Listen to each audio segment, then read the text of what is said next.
I'm sorry, Chris, just messed it up. Let's talk about how you can make $10,000 drop shipping on Amazon with online arbitrage or retail arbitrage, whichever one you want to call it.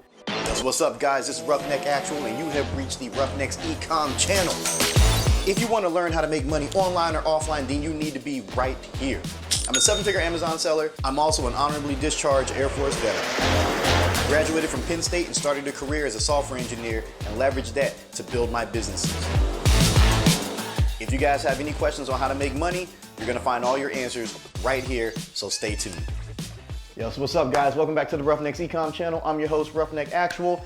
Welcome to the Roughnecks. Rico's Roughnecks! AKA Rico, and over here we talk all about how to make money online, offline, and everywhere in between. If that sounds good to you, make sure you guys smash that like button for the YouTube algorithm, help me out. Subscribe to the channel and go ahead and click that little notification bell right over there, clickety click, and yeah, get into the links below. Click all that stuff below, man. Get into the free Facebook group, go ahead, get my ebook, it's all free. Get your free trial to AMZ Scout Pro, that's how I make all my money. Just do it, okay? You get a free trial and you get to hook up on the price because of me, this guy. So with that being said, man, let's go ahead, let's get right into it, because all you regulars know what we do here. All right, guys, so how are you gonna do $10,000 a month with retail arbitrage, drop shipping on Amazon, okay? Now, I know a lot of people are gonna say, oh, the profit margins are trash.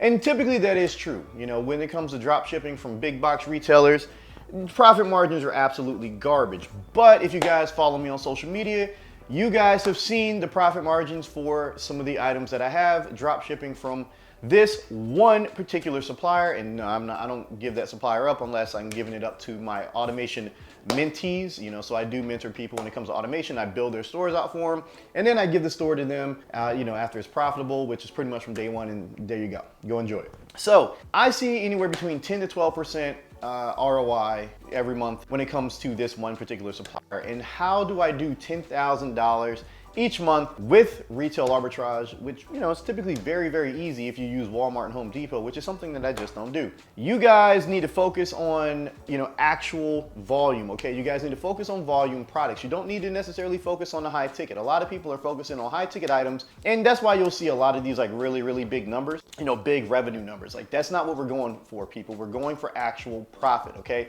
It's not how much you sell, it's how much you actually make. I don't understand why people just don't get that by now. You know, you see tons of people doing 100K and they're barely making $1,000 because their profit margins are absolutely atrocious, okay? So when you guys are looking for your products, you have to understand people that purchase on Amazon, very impulse buyers, okay?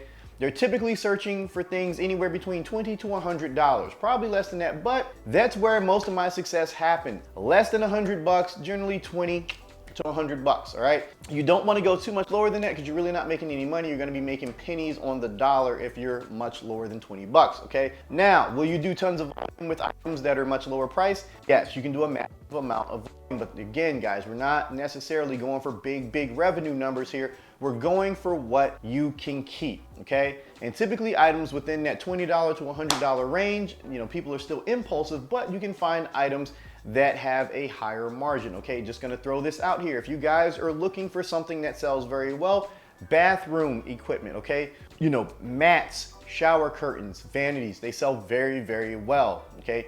People always need these things because everyone uses a bathroom, or, you know, the latrine, as we called it in the military, or the restroom, whatever you want to call it, guys. Like, people typically will purchase for their bathrooms, all right? And it's not something that's gonna ever stop, because as long as people have indoor plumbing, we're gonna be, you know, using bathrooms, all right? Now, the next nuclear holocaust, maybe not. But for the time being, this is what you should focus on, okay? If you guys don't know where to begin, that is an area where you can begin and be profitable, okay? When you are looking for your items, do not go for the highest sales rank.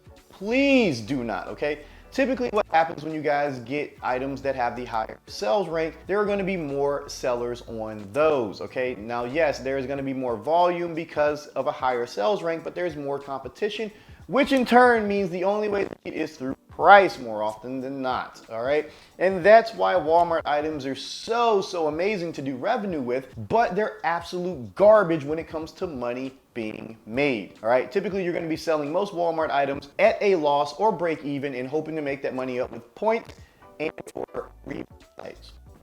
That's not what we're going for. guys. That's not what we want to do. You want to find listings where there may be 1 to 2 sellers on there. I typically will not go for a listing if it has more than like 2 sellers. And this is not my private label dropshipping stuff, guys. This is all if I'm going to be doing RA.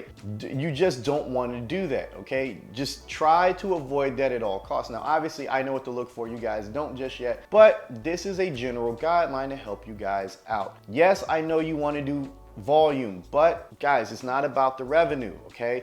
It's about what you keep. You want to find items that do volume, but not at an exponential rate like with Walmart listings, because you're not going to be making as much money, all right?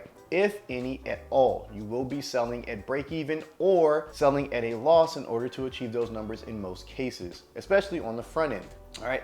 So please, whatever you do, do not try to jump on listings with tons and tons of sellers. Like, yes, you could probably win the buy box if your price is low enough, but unfortunately, that is going to drive down your profit margins. You want to be on listings where there's maybe 1 to 2 sellers, because the price changes are not going to be near as aggressive. They're going to drop by maybe a few pennies at a time. So that gives you enough time to actually make sales where you're profitable. And then once that listing drops down to a break even for you, it's basically dead until those sellers either A, get suspended themselves or fall off because they're just done selling on Amazon, as a lot of people do. All right, so keep that in mind. You guys want to go for profitability. You want to find something that does decent value, decent volume at $20 to $100, and you want to make sure that you have no more than 2 sellers already on an item. All right, do not start jumping on with 7, 8, 9 sellers. It's just not going to end up well for you. You may get a ton of sales when you get the buy box, but you're going to have to drive the price down in order to do so, and no one's going to be profitable. All right, so remember that, and do not use Home Depot and Lowe's and you know, Walmart and all that stuff. I mean, yes, you can get tax exempt at Walmart, and yes, it does still work, but the profits are not near as high as they used to be. You're going to have to rely on cashback credit cards, and you're going to have to rely on rebate sites even if you are tax exempt. That is just the name of the game. It is the easiest way to get into the game, but it's also the least profitable way to get into the game. As you guys see with that screenshot, that is literally one supplier, guys. One supplier does all of this. And nobody really uses this supplier because it is a little complicated to go through and, you know, make purchases with this. And you do have to jump through a couple hoops. But I mean, this is over 10% profit right here. You know, people are selling $100,000 and only making $1,000. I'd much rather sell $10,000 and make $1,000. Think about that for a second. It's a lot less risk. That's what I do for my automation clients. You'll never see me come in here with a $200,000 screenshot. It's just, I won't do it because the risk is too great. All right. Yes, my margins are very, very high. And at $200,000, yo, you're making 20 grand a month net profit. But if something happens and that account gets shut down, that's $200,000 as opposed to $20,000 sitting in Amazon. It's a much easier pill to swallow at 20 grand as opposed to 200 grand, okay? So guys, keep that in mind. You do not necessarily want to go for all the money in the world. You guys want to take your time and find profitable items. I typically will not sell any item that is below 5% margin. I won't do it. Okay, because then it's really not worth my time. Now, do I have some listings that get driven down to that? Yes, they get driven down lower than that because sellers come on and it will drive the price down. And it, you know, I have all my repricing stuff set up to where at that point it's a dead listing for me. You know, I'm probably not going to sell any more of that until those sellers drop off. So keep that in mind as well, guys. I don't like selling things if I'm not profitable. Period. End of discussion. I don't do that for my clients. I won't do that for myself. So with that being said, hopefully that helps you guys out. If you want to do $10,000 a month drop shipping on Amazon, and you're going to do it the retail arbitrage way, make sure you hit my man Ron up. He's the owner of Web Scraper app. Okay, that is a tool that I use when I am doing online arbitrage. All right, I don't use anything else. I don't use OA Genius. I don't use any of the other things. I use what my friend provides. It's what makes me all of my money. It's what makes my clients money, outside of AMZ Scout Pro for my private label stuff, of course. And it's what's going to continue making me money. Okay, you guys can use whatever you want, but that's what I use. That's what makes me money. That's what makes my clients money. And if you guys follow me on social media, I post up results all the freaking time. Okay, it is amazing and it helps me do a lot. Okay, it helps me do a lot when it comes to these Amazon accounts. So I suggest you guys take a look at it. I'll drop a link down below. I don't get paid for it. There's no affiliate commission or anything like that. I just really believe in the software, and I want to help my friend out. So you go ahead, you guys check it out right there. All right, so make sure you guys are paying close attention. Do not jump on tons of listings. Do not jump on a listing with tons of sellers. Do not sell things that that are going to be below a certain profit point. Do not, whatever you do, do not start selling Walmart and Home Depot, especially if you're a new seller. You're going to get suspended pretty much right off the bat. And do not try to go for high ticket items all the time. You want things that are going to do volume, and that's typically anywhere between $20 to $100 of what I've seen, because people are impulse buyers. Once it starts getting over a certain threshold, it's no longer an impulse buy. It's something that someone's looking for specifically, okay? So hopefully that helps you guys out. I'll catch you in the next one. Be safe, be smart.